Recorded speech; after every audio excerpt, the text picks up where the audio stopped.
இன்னைக்கு கடவுள் முழுக்கத்திற்கு வசனம் 2 ராஜாக்கள் 2:9. அவர்கள் அக்கறைப்பட்ட பின்பு எலியா எலிசாவை நோக்கி, நான் உன்னை விட்டு எடுத்து கொள்ளப்படும் முன்னே நான் உனக்கு செய்ய வேண்டியது என்ன கேள் என்றான். அதற்கு எலிசா, உம்மிடத்தில் உள்ள ஆவியின் வரம் எனக்கு இரட்டிப்பாய் கிடைக்கும்படி வேண்டுகிறேன் என்றான். இந்த வசனத்தை குறித்து கடவுள் மட்டும் சொல்ல பார்ப்போம்.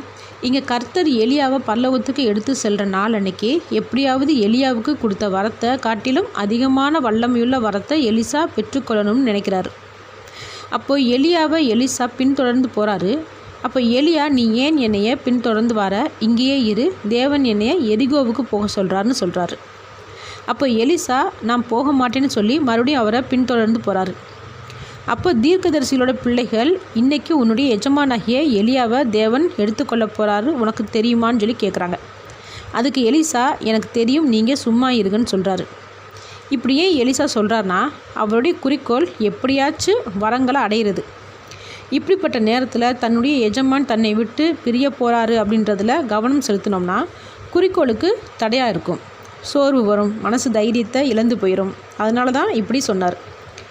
அடுத்து எலியா எலிசாவை பார்த்து, தேவன் என்னைய யோர்தானுக்கு போக சொல்கிறாரு அப்படின்னு சொல்லும்போது அப்பையும் எலிசா சொல்கிறது, உங்களை விட்டுட்டு நான் போக மாட்டேன்னு. கடைசியில் எலிசா எதுக்காக எலியாவை விடாமல் பின்தொடர்ந்து போனாரோ அந்த ஆவியின் வரம் எலியாவை விட எலிசாவுக்கு 2 மடங்கு அதிகமாக கிடச்சிச்சு. இதே போல் நாமளும் ஒரு குறிக்கோளோடு ஓடும்போது எத்தனையோ தடைகள் தோல்விகளை நம்ம சந்திக்கலாம். ஆனால் இதுக்கெல்லாம் நம்ம பயப்படாமல் சோர்ந்து போகாமல் கவனத்தை சிதற விடாமல் நம்ம விடாமல் ஓட பழகிக்கிறணும்.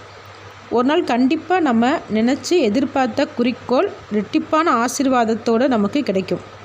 இப்படி நம்ம ஓடும்போது தேவ நம்பிக்கையோடு ஓட பழகிக்கிறணும். ஆமேன்.